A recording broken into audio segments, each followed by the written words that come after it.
Welcome, everybody, to Impact Central Showcase 2022.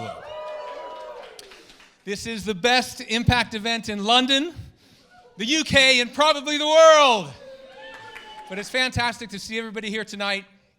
We've had 2 years of live streaming, and frankly, that's not really live. We can call it live stream, but it's just not the same as having people here. And we used to have so much energy in the room, so I'm really excited to see so many people here tonight joining us. We have a fantastic program for you.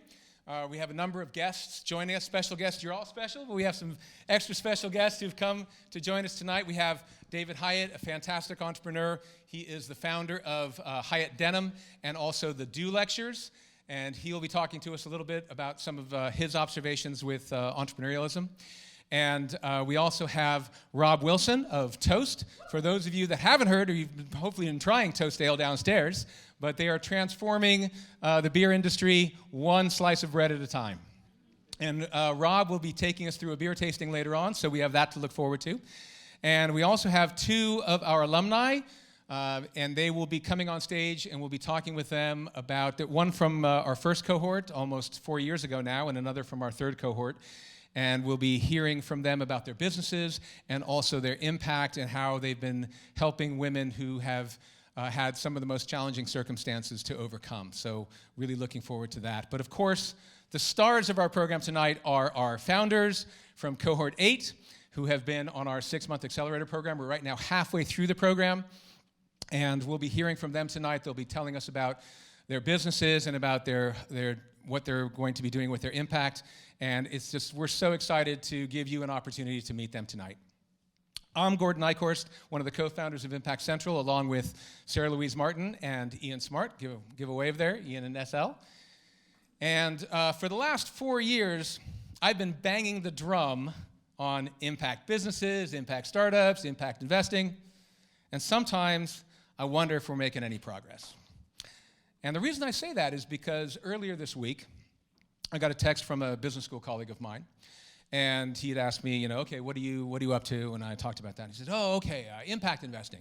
Yeah, that's where you kind of figure out a way to accept like a 6 to 7% return on investment instead of 20%. Nice causes, but shareholder value. That's the mantra. And I find that really disappointing. But after 4 years of talking to people, I've developed an answer for this. And I thought I'd share that answer with you.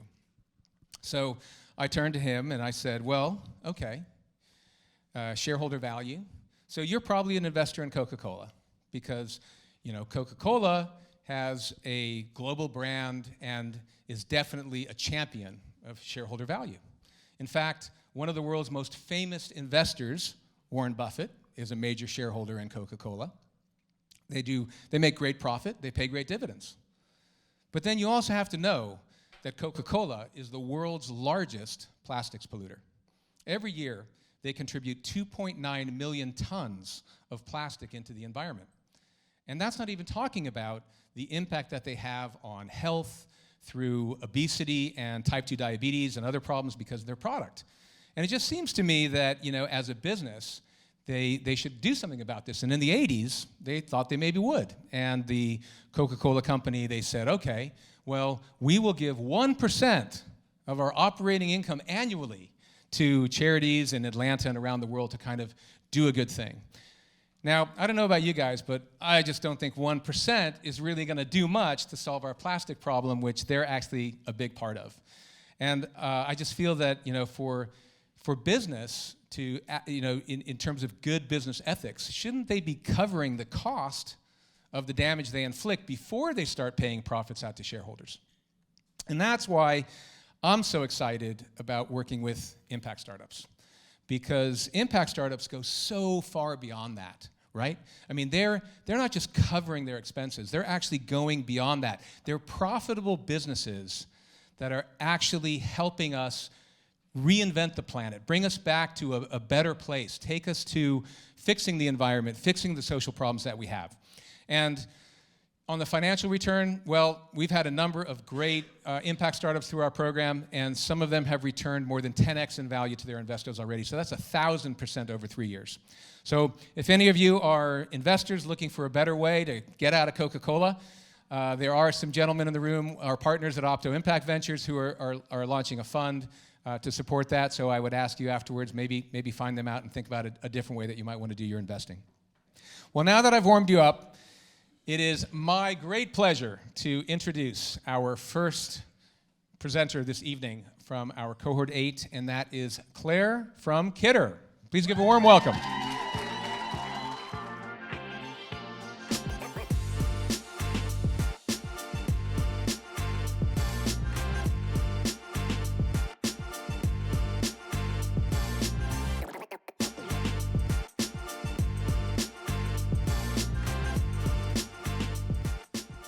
Good evening, everyone. Fast forward 10 years from now, what do you think the children in this picture will remember? I would say they would remember feeling happy, proud, strong, being part of a team. It's opportunities and experiences like these that create a lasting impact on our children. I'm sure we could all agree that all children should have equal access to the mental and physical benefits that sports and hobbies provide. Equal access to enjoy days like these. And I'm sure we can also all agree that no child should be excluded simply because they are unable to afford the kit they need to take part. I'm sure many of us in this room who have children will be familiar with conversations like these. Mum, my football boots are too small. Miss Hayes, my music teacher, thinks I could learn the guitar. My mate Sam in my class is learning judo. His club sounds really cool. Can I join in? Naturally, we all want our children to discover and explore what's going to make them happy. But we also know that these activities come at a cost, expense, and waste. All of us are experiencing a squeeze on our household budgets, with many low-income families grappling impossible choices. Even before lockdown, 4.3 million children were living in poverty in the UK. These families need our help and support now more than ever. Third from the left, top row, is my daughter Naomi, enjoying her Irish dancing class. What you cannot see in this picture is the shoes she has on her feet, a particular style of shoe that her teacher asked me to buy so she could take part in a competition. There were many families in this class that were spending so much money on kit that was barely being used. It seemed crazy. Why did we not reuse and share what we all had? And then it clicked. That was the solution. I had to connect families. So I connected families in the class that had kit that they were willing to swap and share with families who needed it. I had created my first swapping and sharing community, and the idea for Kidder was born. Kidder.com is an award-winning secondary marketplace.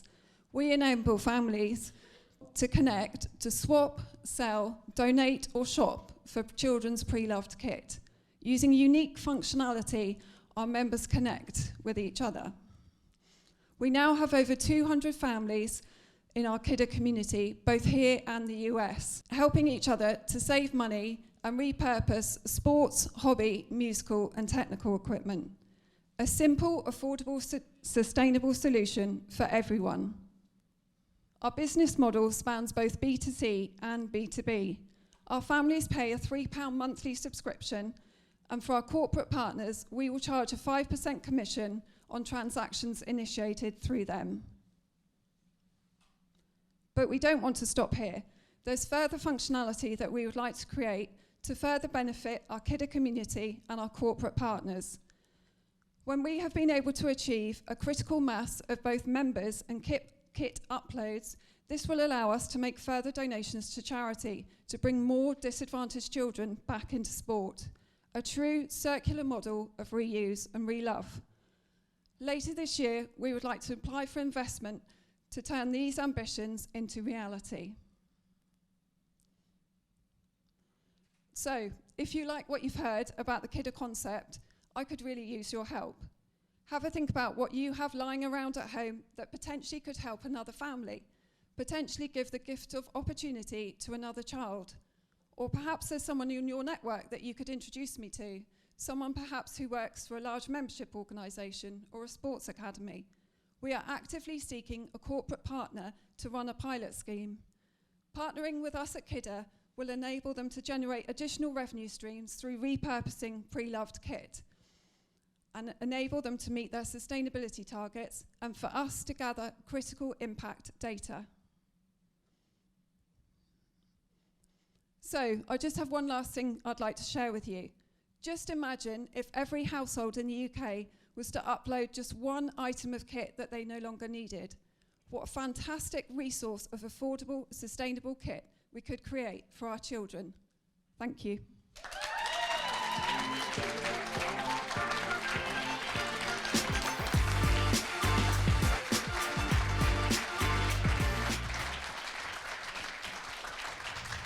Thanks, Claire. I think Kitter's amazing. I know my wife Kelly and I, we have lots of kit from kids at home, sports kit and musical equipment. It's great to know that it doesn't have to gather dust. It could actually be used again.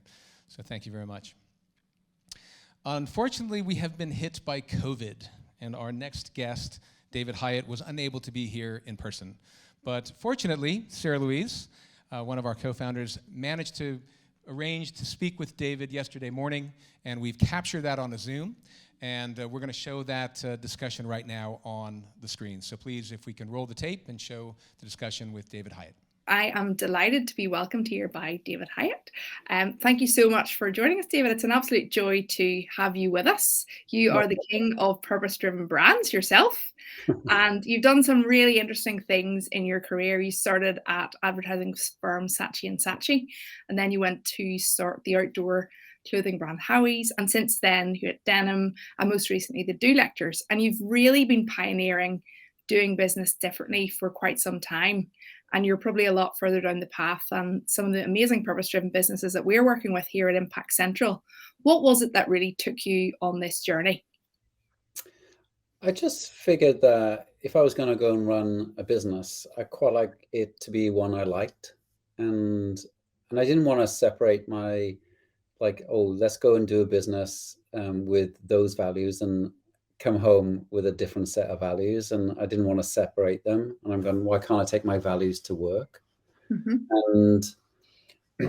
And I never really thought it was that kind of radical to just go, hey, shouldn't we do something that matters as opposed to something that doesn't?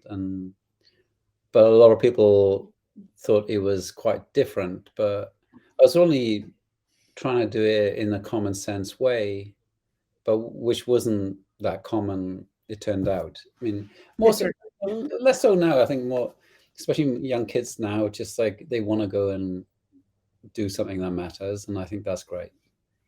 Yeah, so back when you started, it really wasn't that common, as you've said. And the world of purpose-driven business has really grown rapidly in the past number of years. And consumers are demanding more, and that's fantastic. Cynics will also say it's too late, the world's on fire, there's nothing that can be done about any of the social, systemic, or environmental issues that we're facing. What is it that gives you hope these days? Well, I think if we listen to the cynic, we won't do anything. And I mean, the great thing is there's no statues or monuments for cynics, but there are monuments and medals for people who actually go and see if they can actually make a difference. And I think the world without hope, the world without optimism isn't really a world that I really want to be a part of. And I'm pleased that people are naive enough to want to go and make a difference. And you go, good for you, go and do it. Don't let the cynic win. 90% of startups fail, though. So how do you become a brand that people fall in love with? And you talk about the crazy ones that don't make something but change something as well. What factors do you think really contribute to a brand that people will fall in love with?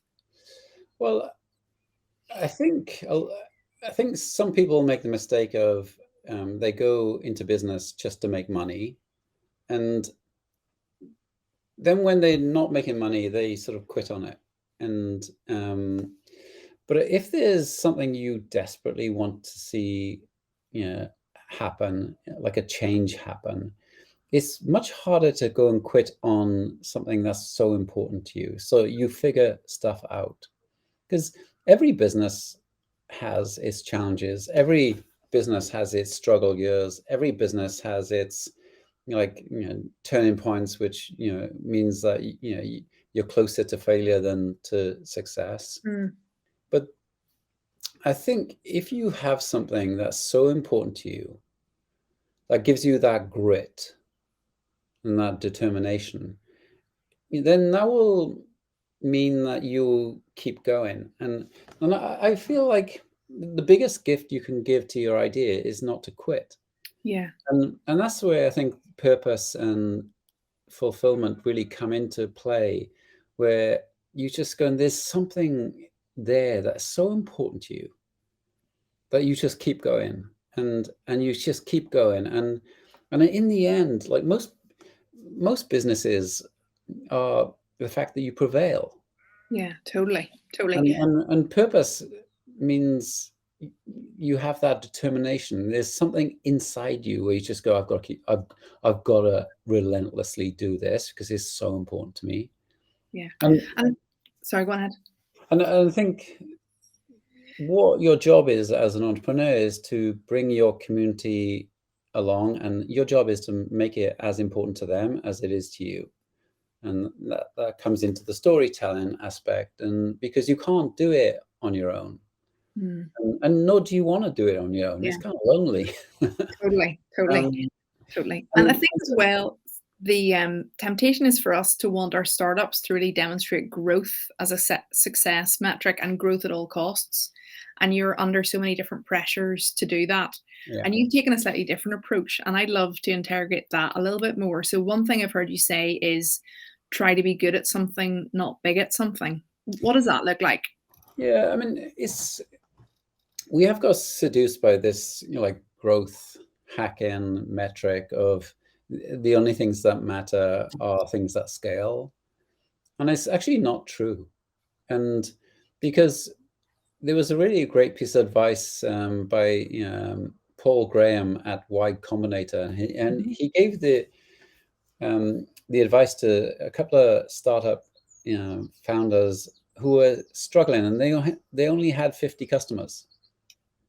And he said, like, do something that doesn't scale. And they said, what? That's the opposite of the advice that everybody told me. And he said, look, go and meet the 50 customers. Go and find out what their issues are. Go and take photographs of the things that they're trying to sell. Go and see if you can help them in some ways. And they went and flew to New York and met those 50 customers. And that company was called Airbnb. So that's the beauty for me, is like doing those small little things that actually build community. Yeah.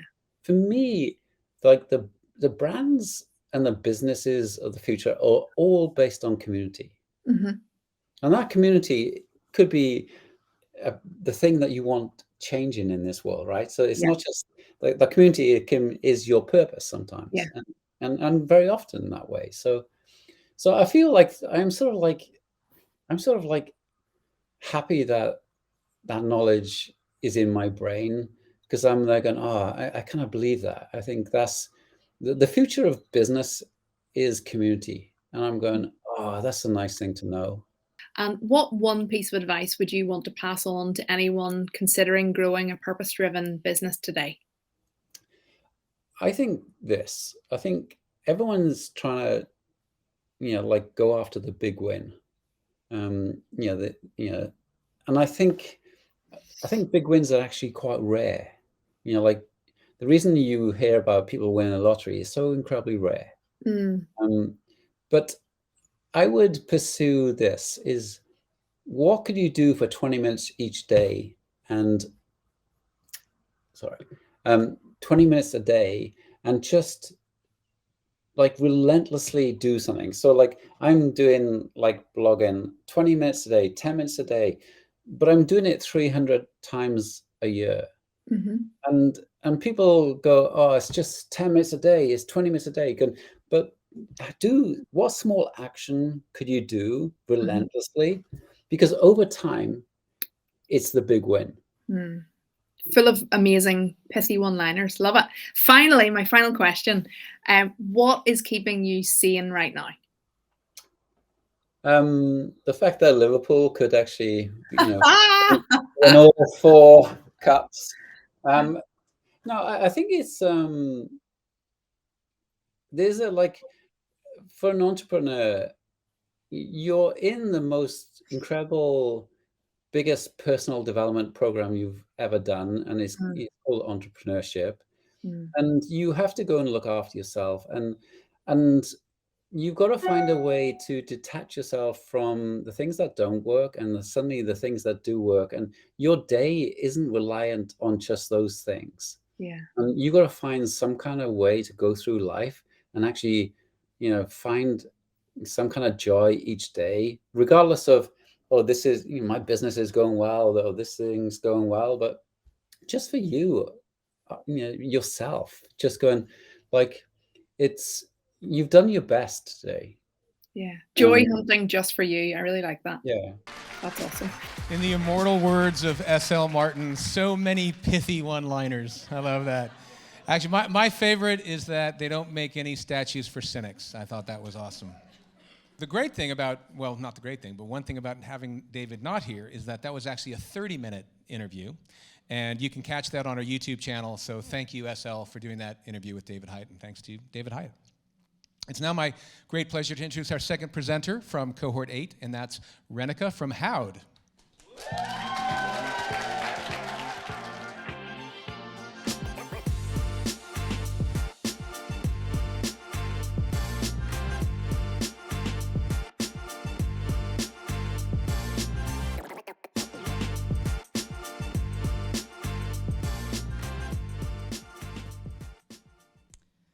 I want to ask you all a question.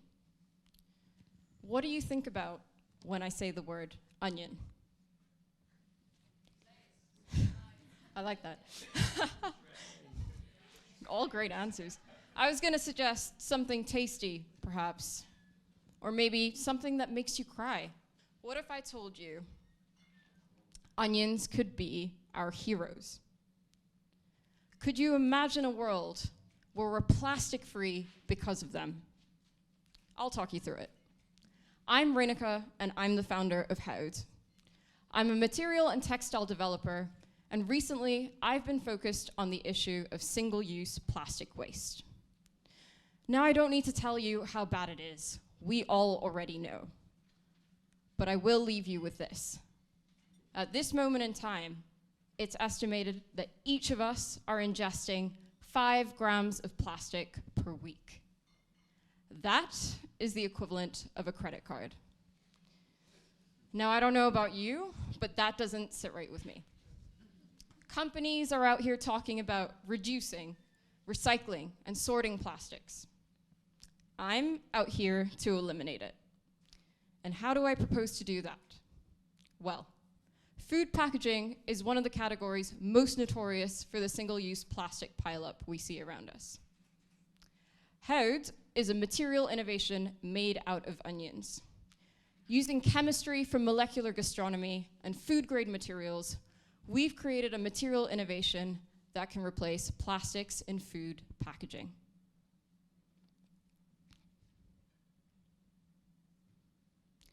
And the best part is, you can still keep eating your onions because we're only after the onion skins, the part commonly viewed as waste. But why onion skins? Well, onions are everywhere. They're the base of so many cuisines we know and love globally. And so their waste is global too, which means they're scalable. As it stands, there's no large-scale commercial use for onion skins, aside from the odd bit of cow feed. I've asked around, and I've been assured the cows won't feel like they're missing out too much if we take away some of their onion skins. But just to give you a sense of the scale of things, in the UK alone, annually, it's estimated that we generate 66,000 tons of onion waste. And what's even more staggering is the loss associated with that waste disposal, 23 million pounds. Houde aims to taper this waste disposal issue, reduce that mammoth price tag, all while tackling plastic waste. While our competitors are out here creating industrially compostable technologies, we aim to create something that you can bury in your backyard. Imagine only having to take your recycling out once a month, or never. Currently, we're perfecting our recipes and working on a prototype of soft fruit and biscuit trays, our first minimum viable product we aim to bring to the market. We see that we'll work with independent snack food brands and farms as our first clients. Currently, we're partnered with the Advanced Materials Research Lab at the University of Strathclyde, who are helping to benchmark our samples to ensure that they can really stand up to plastic. We've had the immense privilege to show early prototypes at the Future Fabrics Expo, where brands like Amélie Pichard and Louis Vuitton reached out for samples, and we'll be showing at Milan Design Week later this year. We've received independent climate and design grants, and as of last week, I'm so proud to announce that Hyatt has been nominated in the Young Founders category of the Scottish Edge Business Awards. Woo, woo, woo, woo. Thank you. But where does this leave us now, and what do we need from you? As consumers, I want you to think about how many more credit cards you're willing to eat. The cultural shift beyond plastic is a collaborative one, so we need to work together. As a business, we're looking to build an R&D team comprising of material and plant scientists, collaborate with food brands who want to create innovative packaging, and align with funding and investment to tie it all together. If this sounds like you or someone you know, please connect with us. We'd love to hear from you. But if anything, I'll leave you with this. I hope that I've made you see onion skins a little bit less like waste and a little bit more like the heroes they could be. Thank you. Hi everybody, I'm Sarah Louise, one of the co-founders of Impact Central, and I'm delighted to be welcomed here by Rob, and Rob is the CEO of Toast Ale. So first of all, we're all about purpose-driven businesses here at Impact Central, and you're a little bit further along in the journey, so you've been going for some time. How did it all start? Thanks so much for having me. Do just get stuck in. We're going to do a formal tasting in sort of like 5 minutes or so, but you don't want to hear us talking about beer and having beer in front of you and then being shy to drink it. So do just get stuck in. Enjoy some of that lager. We got started 6 years ago. Three of us, myself, Louisa, Tristram. Tristram had the bright idea. He's a food waste campaigner, advocate, and basically found out you could brew beer using yesterday's bread. And he's very charismatic and charming, and he kind of said, let's get wasted on waste. And I was like, yes, let's do that. I need to know, how the flip did you decide you could brew beer from bread? Like, how did that happen? So this is thousands of years old. So okay. I guess the circular economy is kind of the new modern sexy thing, but the circular economy has often been common sense for millennia, and in beer production that has been the case. So local bakeries, local breweries would partner up. Most of the alcohol industry has been born out of just preserving the calorific value of food. And so when food would naturally waste or stale like bread, you would convert it into alcohol, you'd ferment it, and that would give you some longevity and a lovely, tasty byproduct. And so during the Industrial Revolution, that all kind of ended, and we're trying to bring that back into the mainstream and make sure that we can tackle a really important issue in quite a delicious way. Brilliant. So there's lots of dynamics have created really unhealthy systems that are no longer really working for people and the planet, and we've seen that this evening already, and we will continue to learn more about that. And we're working obviously with incredible founders that are doing something actively about that. I love a guy that says the best way to save the world is to throw a better party, and that's one of your lines. Can you tell us a wee bit more kind of how that came about? Yeah. So I guess our whole business has really been built on 4 core principles. And so first and foremost, tasty beer. You can sell a beer on a cuddly story, but no one comes back for a second or a third. Talking of unhealthy environments. But obviously we're going to save the world by drinking our way through this issue. But that has to be a tasty solution. And so number 2, we're trying to eliminate commercial bread waste. And so we do that by open sourcing what we do. And we've had about 80,000 downloads of our recipe. And then I'm coming on to your question, I promise. Because the third thing we do is we're trying to communicate about this really important issue of food waste, but in a fun and hopefully engaging way, and not trying to be too righteous, too holier than thou, Over 1 billion tons of food goes to waste every single year. Over a third of the food that we produce is wasted. The food industry has by far the biggest impact on the environment, and we all think it's just the energy industry or just the transportation industry, but we cause a lot of deforestation, we use a lot of energy, we use a lot of the transport for our food and drink, and it's just a really inefficient system. And I guess I got a little bit on my high horse there, but we try to communicate all of that in a fun way and through a beer and, you know, over a pint in a pub, and it's just quite a nice way to communicate an important issue. Cool. And I mean, we're all hit up with so many messages from various different media outlets all the time telling us do this, do that. It's often helpful if we have very simple instructions to tell us what we need to do. So what can we do to support the more systemic issues that you are talking about? I saw something on your website about you've got this cool... We do, yeah. I think everyone's expecting me to say drink beer, aren't they? So yeah, there is more you can do. There are onion layers to toast. I mean, one, like write to your local MP. We've got a thing on our website where you can do that. And but yeah, by supporting Toast, but also just supporting these amazing businesses as well. We're just very much advocates for supporting the whole social enterprise community. We're a very proud B Corp. We were the first ever B Corp. We believe that you can really vote, first B Corp beer company. We really believe you should vote with your wallet when it comes to sustainable choices, which also isn't wasted on us. I guess we're very realistic about the fact that it sounds almost like an oxymoron to have a solution to environmentalism with a consumer good, because consumerism is often the issue. So we do also actively encourage everyone to go and homebrew. So if you're feeling a little bit more adventurous, you don't want to just write to your MP, or you don't just want to go and buy our beer, just go and homebrew. That would be the most sustainable way you could do it. And go to your local bakery, get their surplus bread, and brew some really delicious beer. You just need some saucepans. It's really easy. How do we do that? So I mean, it'll take me a little bit longer than the beer tasting, but literally you get a saucepan, hot water, barley, like I'm making a very wet porridge. But where do we get the recipe? Oh yeah, just toastdale.com. Okay, cool. Helpful, thank you. I was about to go for the whole thing. So it's a real pleasure now to invite our third venture to the stage this evening. This is a venture that has 3 founders behind it. In the audience tonight we have Dimitris, good friend of ours already. In Athens we have Eleni. Eleni, again for COVID reasons, isn't able to travel over here, but she's a key part of the business. And on stage tonight, it's my real pleasure to invite Oana of Lapadu. Oana.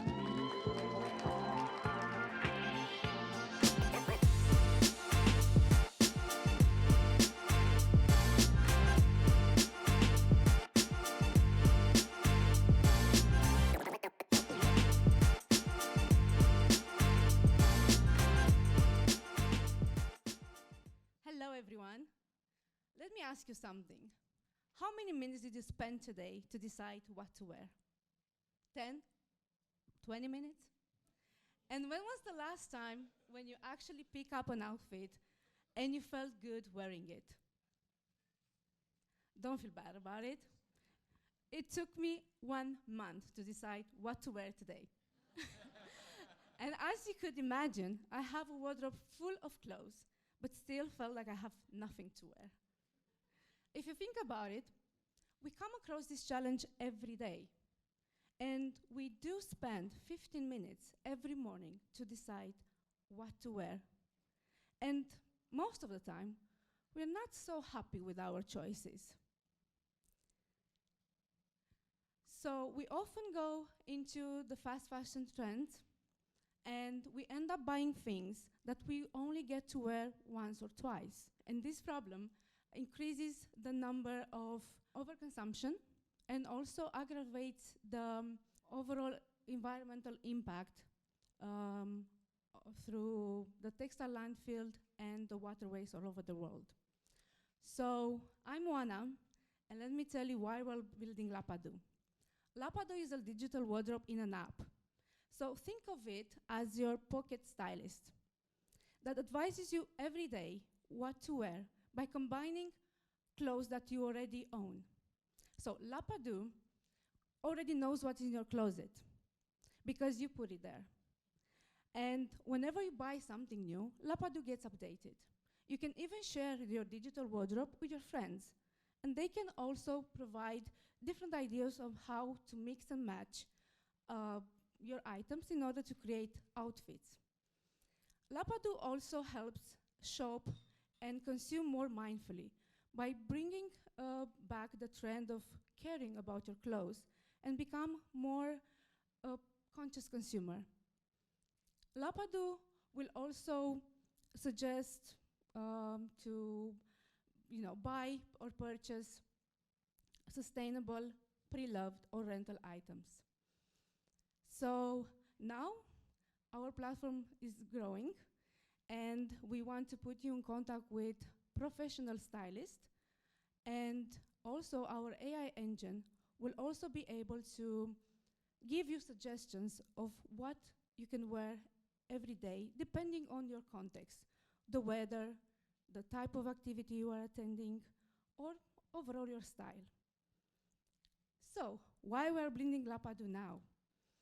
We are building Lapadu now because there are record-breaking numbers when it comes to overconsumption and shopping, but at the same time, there's a great awareness when it comes to sustainable fashion. So Lapadu brings together partners and experts in fashion that are very focused on sustainable fashion and more mindful behavior or conscious behavior. And we are building this Lapadu community that together we are aiming by 2027 to reduce 10% from the water waste because of the fast fashion industry, and also the textile waste around 25%. So how we are going to do that? We are following the freemium model, and we are going to provide the basic digital wardrobe feature for free. And if you want the more exclusive features, such as getting in contact with a stylist, you will have to subscribe monthly or yearly. You can help us to shape Lapadu. So if you really care about making out more of your outfit, of your clothes, and you care about the impact environmental of fast fashion, come join us. You will participate in one of our interview sessions, and you can give us your details, and you can be the first one that will have access to Lapadu beta released. So now you tell me, you want a wardrobe or a Lapadu? Thank you.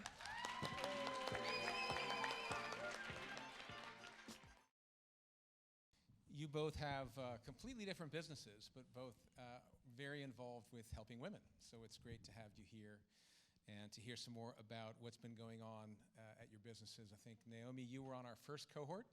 So this was back in April to June of 2018. So it's been almost 4 years. And Julian, you were on our third cohort, which was about a year later. And so I thought, Julian, why don't we start with you? And so Yendi is a challenger skincare brand, and you are using African superfoods, active ingredients, and modern science to create a really differentiated, high-performing product. I think 2 products are now available, and you have a few more coming on the pipeline. But it's hard enough to do a startup, but when you built Yendi, you wanted to make sure that you incorporate a social mission into it, a very particular one. So maybe you could tell us a little bit more about that. Yeah, your description and pitch was spot on. Thanks. Thanks for that. I couldn't say it better myself. Yeah, so like the goal really is to bridge the gap between small-scale female farmers in sub-Saharan Africa and the growing global beauty market that has exploited them for decades. So it's really just about making it a little bit fairer and making sure that farmers are paid fairly and have a better quality of life. And so when you say, small-scale farmers in sub-Saharan Africa have been exploited, maybe you can tell a little bit more about kind of the ingredients and, what is the issue in the beauty industry? Yeah, so a lot of the ingredients that we have in our formulations aren't new to the industry. Things like shea butter, moringa oil, baobab. But the average salary, if you like, or the average pay for an average small-scale female producer of shea butter is no more than £2 a week. Wow. And that's historically for decades. So you've got huge conglomerates and huge beauty brands that want obviously the best price for the raw ingredient, but aren't thinking about the chain in which the ingredient has taken before it ends up in the pot of the consumer. So. Right. And so you work, I guess, you sell your product in the UK, but you get your ingredients and you work directly with small-scale farmers in Ghana. Tell us a little bit about how you go about doing that, and also some of the things you've been doing on the ground in Ghana. Yeah, so it's been a bit of a journey. Initially, we had a previous business when we met you as the Good Butter Company, where we were just buying raw ingredients and then packaging it in my room and then selling it. That's as far as it went. Whereas now we had to try and figure out a way to kind of diversify impact as we scale and as we grow. So we've just set up the Yendi Foundation, which is basically a way in which we can like focus specifically on community projects on the ground. And we're really excited about that as well. Yeah, and what are some of the things that you can do with the Yendi Foundation for these women? Yeah, so the first goal is not to be prescriptive. So typically what happens is someone may set up a charity and think, oh, these guys need help with X, Y, and Z. Yeah. Whereas for us, it's more about like finding out specifically what they need. Right. So the first kind of major project we're working on with a women's group called Aduke is they've said that a lot of the women will work on the ground 24 hours a day. Well, not 24 hours a day, but for a long time throughout the day. But a lot of their children are kind of either helping out, which isn't great, or just running around not doing too much. So there's actually a school that's being built on site, and we're going to donate a little bit of money to support some of the classrooms there as well. That's cool. As you mentioned good butter, and I thought it'd be interesting for some of the entrepreneurs in the room. So as you said, you were selling a very raw product through markets in London, and then you've totally reformulated it. Tell us a little bit about kind of how you made that pivot and how you got to where you are now with the product. Yeah, so it was a bit of like an interesting transition. So when we met as the Good Butter Company, and we'd sold around 100 boxes online and at street festivals around London. But the vision was always to scale, and the vision was always to build a brand that, God willing, one day would be able to be stocked in Sephora or wherever it may be. So it was really just a case of like pinning down on the strategy, making some really hard decisions about the name and a few other things, which was really tough for me, as you remember, changing the name, because I really liked the Good Butter Company, even though it was a bit of a mouthful. And then, yeah, so ever since then, it's just been a case of really like sticking with the new vision for the business and running with that ever since. Right. And tell us just, last question, give us a bit of an update. Products coming out, what's going on with Yendi, what's happening with the business? So we launched our first official Yendi product in November last year, so it's still very early stage. So far, so good. So we've shipped over 200 units. We've been featured in Stylist Magazine, Evening Standard, Telegraph, Harper's Bazaar, Bustle, and a few more places as well. So just wanting to kind of carry on with that momentum and hopefully launch a few more products before the end of the year. And for people looking for the product, where do you go? Yendiskin.com or Instagram, Fantastic. Yendiskin. Thanks, Julian. Naomi, let me turn to you. Hello. As I was saying, it's been a few years, and I think I might have been one of the first people to try or to sample. You almost definitely were. The early kombucha. One of our first and it was different. Very but different. it's now amazing. You make an absolutely fantastic product, and that's just evidenced by the number of stockists that carry Holos. So really amazing. I guess I also remember that when we met, you had just been finishing up your tenure as the CEO of the Sophie Foundation, which is an anti-slavery charity. And probably a lot of people in the audience are wondering, how do you run a kombucha company and also focus on anti-slavery? Oh, it's a great question. And our real vision is how do we really support women who have been in slavery in the stage when they are ready to look for a way forward to enter into real sustainable freedom.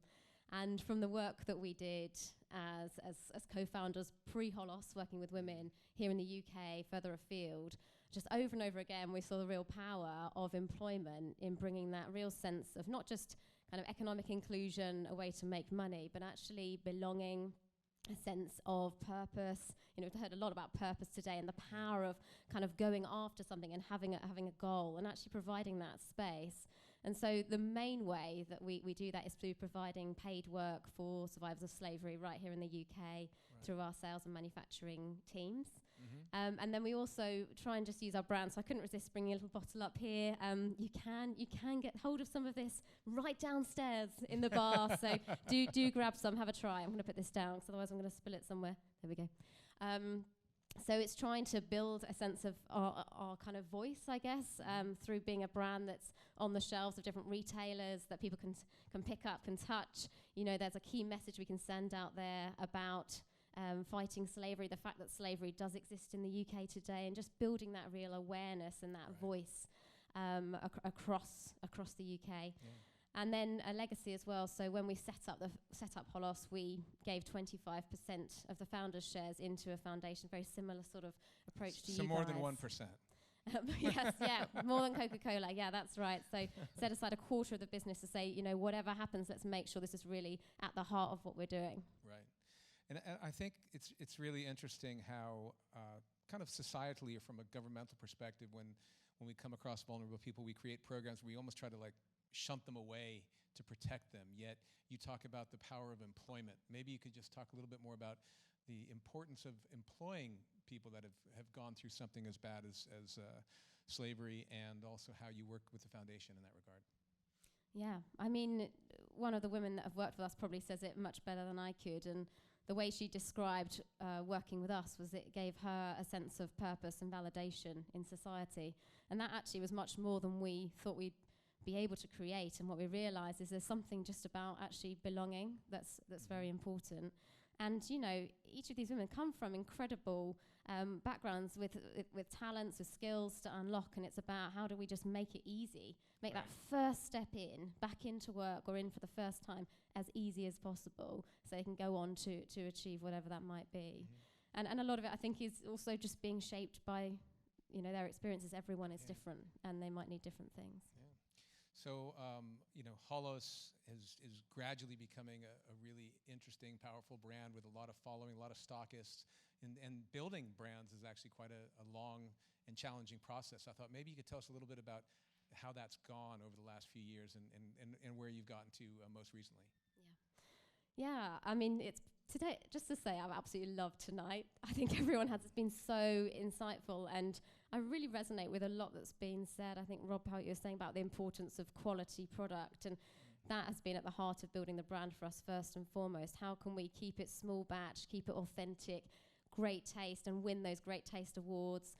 How can we get onto the right shelves? So we're now in M&S Foods, so we're in 185 stores with potential for more, and that's what we're seeking to do, to continue to expand that nationwide reach, and also as the hospitality sector opens up, capturing more of those kind of on-trade cafes, restaurants, experiences for people to have their kombucha alongside their meal. So that's been a really exciting journey. We just launched into a fantastic burger chain down on the south coast, 7 Bone Burger. And then the other piece, I'd say it's very much about not just the PR pieces you're talking about, getting the story out there, being in the right, you know, newspapers. We were recently in Men's Health, which is very exciting to be just in there being talked about in a magazine we wouldn't have necessarily ever known we'd end up in. But it's just that chance to kind of get the message out and keep innovating, you know. So one of the great things about being a small business is we can be agile. So we at the moment are developing our night range, as we call it, which is our alcohol alternative. So you can have it after you've finished your beer. If you want to have a non-alcoholic treat after your toast, then you can have some kombucha, and we have kombucha beer, non-alcoholic, low sugar, kombucha sparkling wine, and we're just developing a kombucha cider. So that's getting a lot of interest.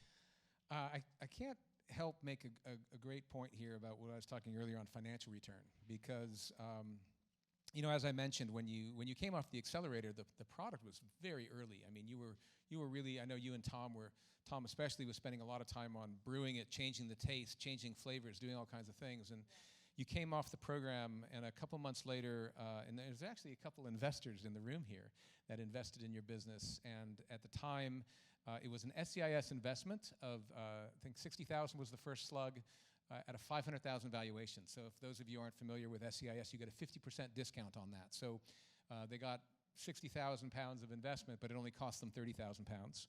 and then a little bit more was raised. And now you are on Cedars doing a raise right now. So tell us a little bit about your raise that's going on right now. Yeah. So we are doing another equity crowdfund raise with Cedars. And really this is about being able to maximize out on the sales demand. So we're looking to increase our retail listing across M&S and other interested retailers that we're in kind of strong conversations with. So we're doubling our manufacturing footprint, and we are automating some of our machinery. And we're also investing a lot more into our brand, so sales and marketing and resource behind that. So all of those things really key to kind of keep pushing the business forward and growing it. So we're actually at 90% on our crowdfund. Yay! That's right. Let's bring them over the top tonight. Let's go. Hooray. Yeah, take it over. So yeah, we are looking to overfund. So we're looking for another 70,000. We're at about 165 at the moment. So yeah, come and have a chat with us. And if you want to get involved, see it on our website. We'll have a chat with us afterwards. So in the pre-money value is around 2 million? It's around 1.8. Okay, so basically the early investors are sitting on 8 times their money right now. So not a bad trade. It's very exciting. Impact investing seems to work. That's right. Thank you, Naomi. Thank you, Julia. And it's been great having you. Let's give a warm thank you to both of them.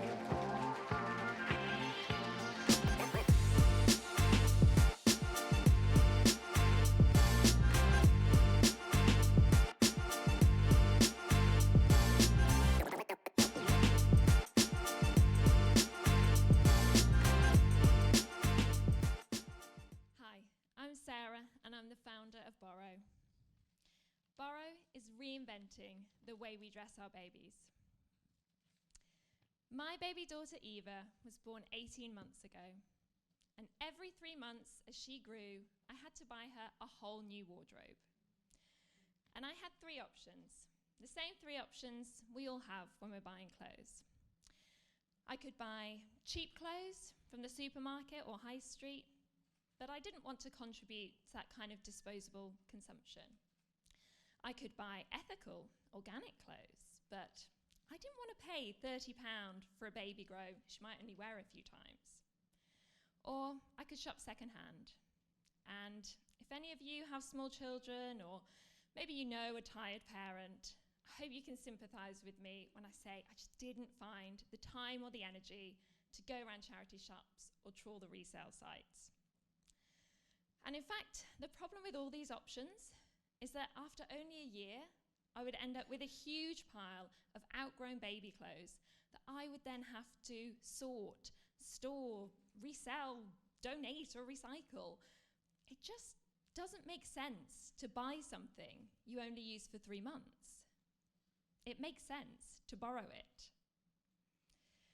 And not only does it make sense, but we have to do it. To keep our planet within 1.5 degrees of warming, by 2030, 1 in 5 garments need to be traded through circular business models like rental. And the good news is that it's already happening. We've seen the success of women's occasion wear rental with companies like Rent the Runway in the US, which recently IPO'd at a valuation of $1.7 billion. Now, I mean, that sounds pretty good to me. But actually, baby clothes rental is an even more exciting model. We're not talking about renting a nice dress for a few times until it goes out of fashion. Borrow solves a problem that will never go out of fashion. Babies grow quickly, and you need a lot of clothes. Borrow offers a service that's a win-win for parents and the planet.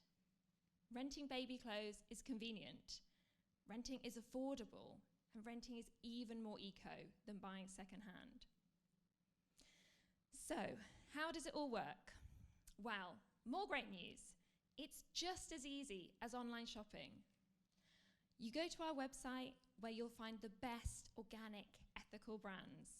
But instead of paying £30 for that baby grow, you rent it for £3 a month. Use it for as long as you need it, then send it back for free in our reusable packaging. You don't even have to worry about stains.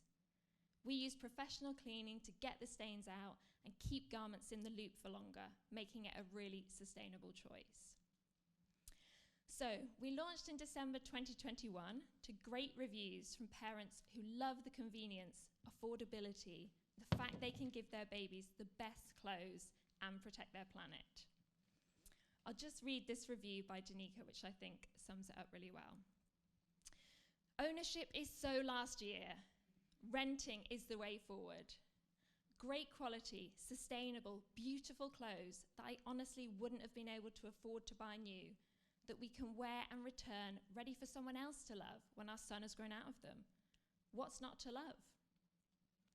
And we want to help more parents like Danica, so we need to spread the word. We're building our team at the moment, and we're looking for creative marketing professionals to join us and help change the way we dress our babies.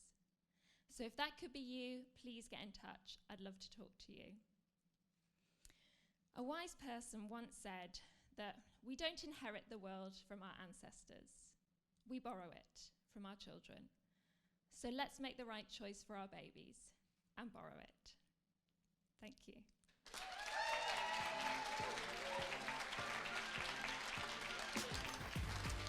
Thank you, Sarah. Thank you so much. So I want to, before I let you all go to networking downstairs, and maybe this is just kind of an icebreaker that you might want to consider, is the words from David Hieatt. So what is the one thing that you could do relentlessly for 20 minutes that could make a real difference in something that you care about? So take that with you, talk to each other. Thank you all for coming tonight. Good night to all of you, and God bless you.